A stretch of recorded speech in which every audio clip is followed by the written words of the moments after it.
recognized by the U.S. government. President Gerald R. Ford, thank God for Mr. Ford, spoke in regards to this. He says that it's to urge Americans, and notice he didn't say blacks, he said Americans, to quote, seize the opportunity to honor too often neglected accomplishments of black Americans in every area of endeavor throughout our history. And I know it's a wonderful time to just step back and recognize the many gifts African Americans have brought to our nation. If you reflect on some of the names, Frederick Douglass, Sojourner Truth, Harriet the Railroad Lady Tubman, Martin Luther King Jr., Malcolm X, Nikki Giovanni, W.E.B. Du Bois, Rosa Parks. How different would our country be without leaders of that myriad of others who fought for civil rights? There's so many who went to jail. There's so many who were beaten. There were so many who lost their lives, whose names are not even known, and not even included in the annals of history. Those people, my brothers and sisters, have helped us learn what strength is, what perseverance is. They broke down barriers. They stood up against injustice and to help pull us together as a nation and overcome our darkest days. Those are people and so many others help us build toward a greater nation where people are judged by the content of their character and not the complexion of their skin. And it's not just civil rights, where we have made a mark. When you think about music, how many of y'all like music? When you think about music, what would music be without Louis Armstrong? What would music be without Aretha Franklin, Michael Jackson, Whitney Houston, Tupac Shakur, Notorious Big, Marvin Gaye, Johnny Taylor, and my friend B.B. King? What would music be? Even Beyonce, and I love me some Beyonce. Without African American contribution, oh yeah, y'all know she is what she is. I just want you to know I'm a man. And without the contribution to music, jazz, blues, hip hop, R&B, country and western. Yes. I like me some Hank Williams. I do too. And I fell in love the past few days with a little girl by the name of Faith Hill. Charlie Pride. And even rock and roll. But when you think about literature, think about a lady by the name of Maya Angelou. Think about a man by the name of LaRon Bennett. Think about a man by the name of Alex Haley. Think about a man by the name of Ralph Emerson. Think about science. George Washington Carver. Neil deGrasse Tyson. Think about entrepreneurship. A lady by the name of Madam C.J. Walker, who got you ladies looking pretty. Because men with some hair I can do something with.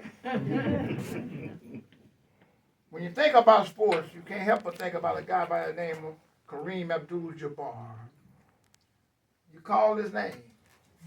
I had the great privilege of meeting Brother Earl Tyler Rose Campbell, Patrick Mahomes, your own, Michael Jordan, George Foreman, Muhammad Ali, politics, Barbara Jordan, Condoleezza Rice, and not last but first, Barack Obama. And the list could go on and on. Yes, African Americans have made enormous impact in every single area of American life. But what makes this so amazing, it has not been that long ago since blacks, American blacks, were legally excluded from so many aspects of American life. For those who are young, and I know it seems like ancient history, but those of us who got a few years on us, many of us have seen how much life has changed for African Americans in the past. But I had to, now I'm a Baptist preacher, so y'all got to stay with me. Now, I ain't going to hoop for you, but I'm just going to give you this word. There was a man in the Bible by the name of Job. And Job was an upright man. Job loved God. Yes. But Job lost everything. Yeah. And Job began to compare his afflictions to basically what we know as hitting rock bottom. That I found was about as low or down you could possibly feel. Because every now and then I think about our forefathers and what they had to endure and what they had to go through. Walk into a restaurant and was told whites only. Wanted to use the restroom. The sign said whites only. Got on the bus to ride from Tyler to Dallas and was told you had to sit at the back of the bus. And let's not forget the infamous water fountains. White only. Water was cold. Black fountain was warm. But because of their endurance, you and I and we as African Americans can achieve and live in a country where we can exercise our freedom. I think those that have come before me and that paved the way for us, those who endured the struggles, those who endured the sorrows, those who endured the heartaches, those who endured the pains. And I can only imagine that they might have felt just like Job at times. Because it hadn't been an easy struggle, my brothers and sisters. And I got to say it again, we'll have to go all the way back to history, to slavery, to see the effects of what I know is institutional racism in our country. Just go back to the events that has happened in the lifetime of so many people. Plessy Ferguson case. Brown versus Board of Education. Should have ended segregation in 1954. Should have started us down the road to integration. A few years later, 1957, we had what was called the Civil Rights Act. Then in 1960, the Civil Rights Act got another vote. Then in 1964, it got another vote. Then in 1968, it got another vote. And on and on. And here we are now in 2022. And the United States Senate, just a few days ago, voted down the Voting Rights Act. And I said to my congressman, you need to come home.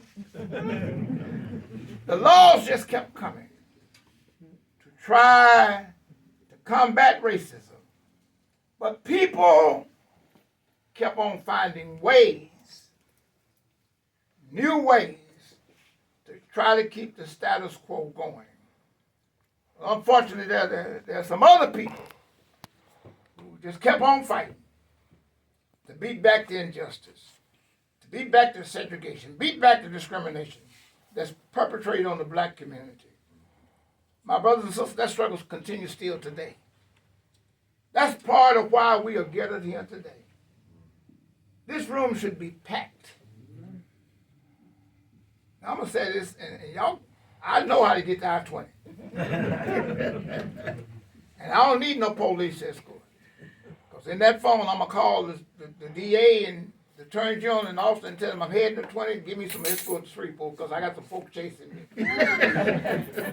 But I need to say this. When I was asked to come to this, I came over here a few months ago. I was expected to meet 5 or 6, 7 folk. I met 30. And when Clarence and Kyle said they wanted me to come and be the speaker, I said, where y'all going to have it at? They said, at the museum. I said, as big as Tyler is, with all the black folk in Tyler, He said, it ain't going to happen, Pastor. There are some of us who have forgotten where we come from. I normally would come in from that direction, but I came in from this direction.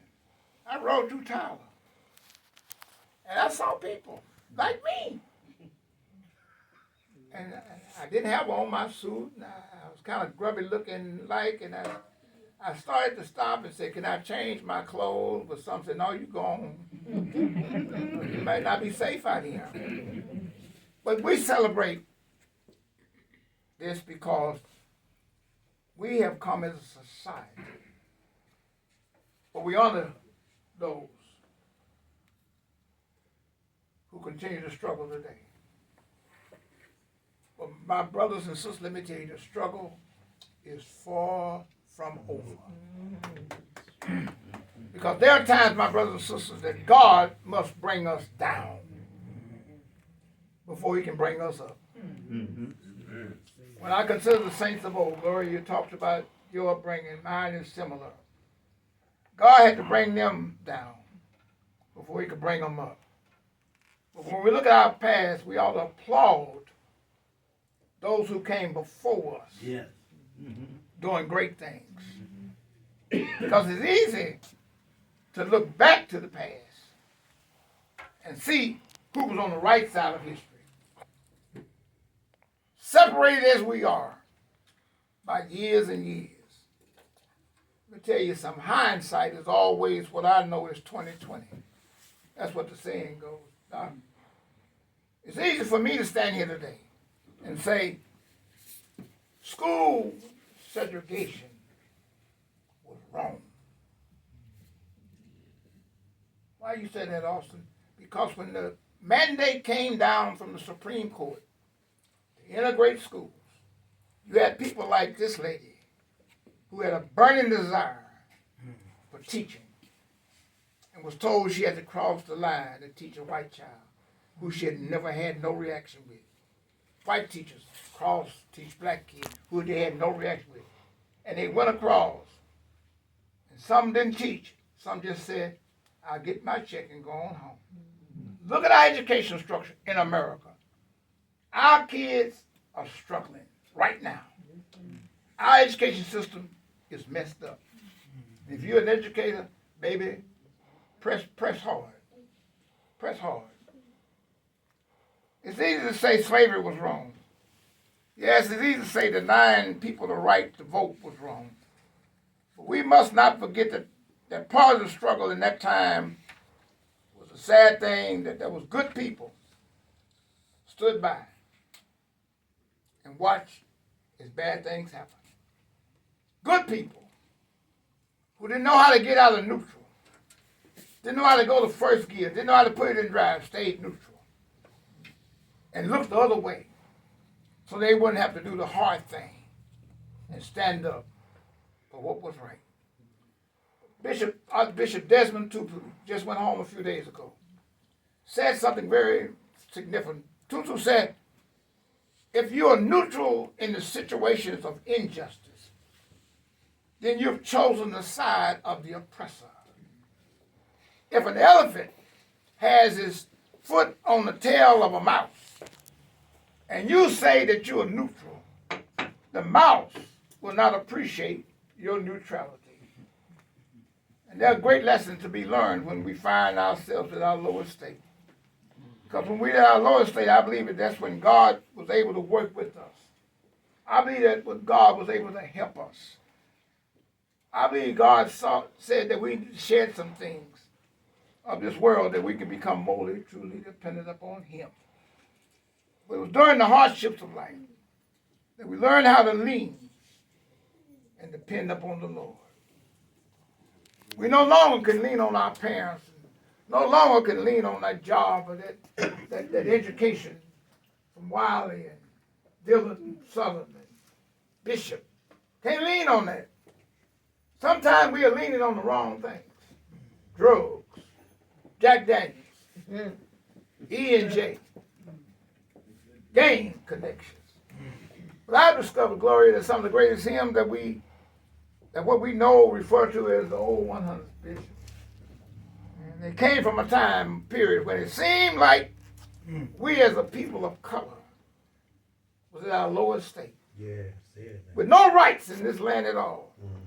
It was there that we learned to lean on the Lord. yes, yes. It was there that we learned to shed the weight of this world. It was there that God allowed us to be stripped bare. It was there that we began to sing song like, we shall overcome. Yes. Soon I will be done with the troubles of this world. It was there we began to sing songs like nobody knows the trouble I see. It was there we began to sing songs like guide me, O thou great Jehovah, pilgrim through this barren land. It was there we began to sing songs like I love the Lord. He heard my cry and pitied my every. I told you I'm a Baptist preacher. All right now. I'm under the great belief, my brothers and sisters, it is there that God began to prepare us for our journey up. When we was at our lowest state, the devil would talk and tell you to take matters in your own hand. The devil will tell you to hate those that hate you. But God will speak to us. He'll remind us that he did not bring us down to destroy us, but he brought us down to perfect us. At our lowest state, God will teach us how to march peacefully. God will tell us that nonviolence is the path to take. God will meet us in the midst of prayer service. God will help us design what I know is nonviolent social change. And we see here that there's also at our lowest state our vision change. Our physical sight does not change, but our spiritual sight changes. Because my Bible teaches me, and I live by this every day, we walk by faith and not by sight. And we begin to realize that we are walking in the spiritual realm and begin to see God's hand moving and working all around us. While we're down, we become sensitive to the light of Christ. When we had no rights, viewed in our lowest state, our spiritual vision changed. I think that's why the songwriter wrote, walk in the light. Beautiful light. Yes, yes. Come where the dewdrops of mercy shine bright. All right. Shine all around us Yeah. by day and by night. Jesus, he's the light of the world. Yes. As I move to a close, there are just a few more things I need to say. It disturbs me, and I don't care if a black preacher gets mad because I just speak my piece. All right. But it bothers me and disturbs me when I hear preachers proclaim that God is getting ready to do something. Well, I need to wake them up and tell them my God is doing something all the time. Amen. All right now. All right. Although we cannot see the hand of God, God is always moving in situations. Yes. So I guess the question may be, what am I saying to each of you today?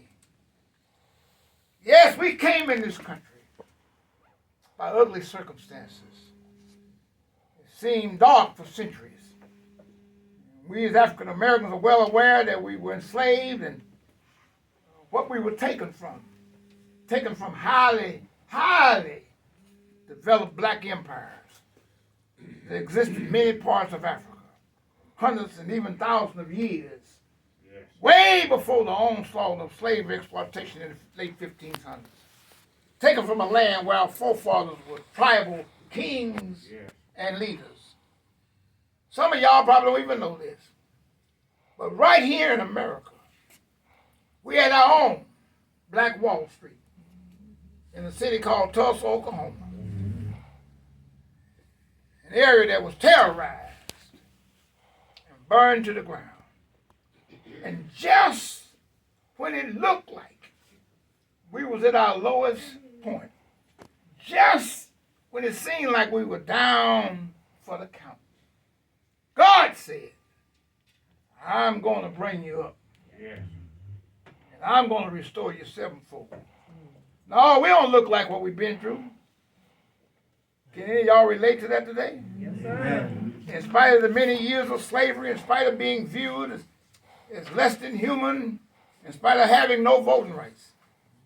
Many couldn't read. It was at that point, Stanley, God said to us as a people, now it's time to lift you up. Yes. Yes. God said you've been down long enough. Yes. What do you need to do before I lift you up? But I don't know about y'all, but I believe somebody said, send us the opportunity to preach and fellowship at the First Baptist Church of Tyler. Stand in the pulpit and feel the love of God's people, no matter what our culture and what our background is. I don't know about you, but I believe somebody said, send us to colleges and universities. Let us be generals and majors and captains in the military. Yes. Yes. But I believe somebody said, Lord, send us from the back of the bus to drive the bus. All right, all right. I don't know about you, but I believe somebody said, Lord, send us to be judges, Yes. Yes. lawyers, doctors, police chiefs, Yes. sheriffs, FBI agents.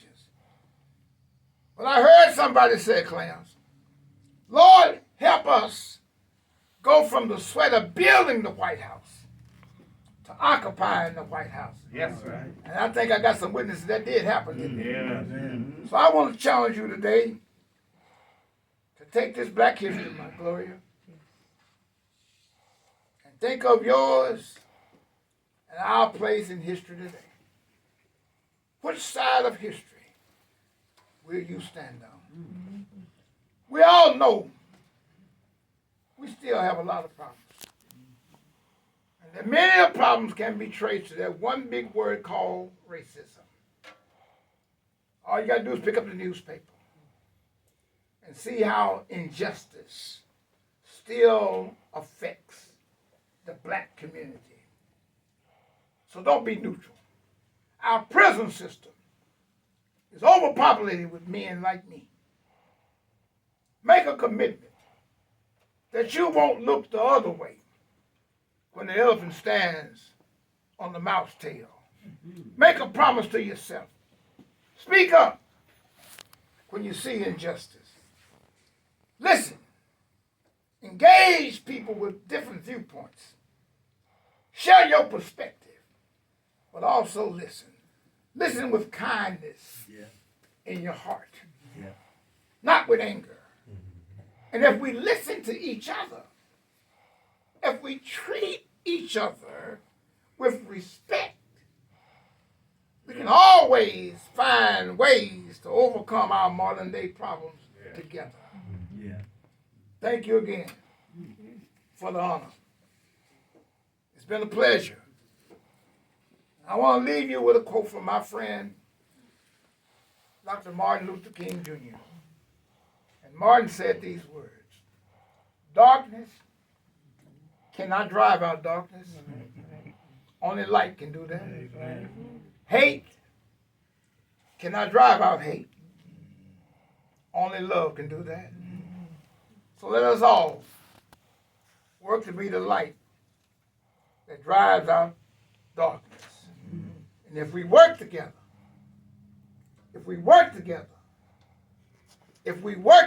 Yes. Right. Yes. we can continue to make great strides to a better future. And in the words of my sister from Arkansas, Maya Angelou, and I say this, we shall rise. Thank you.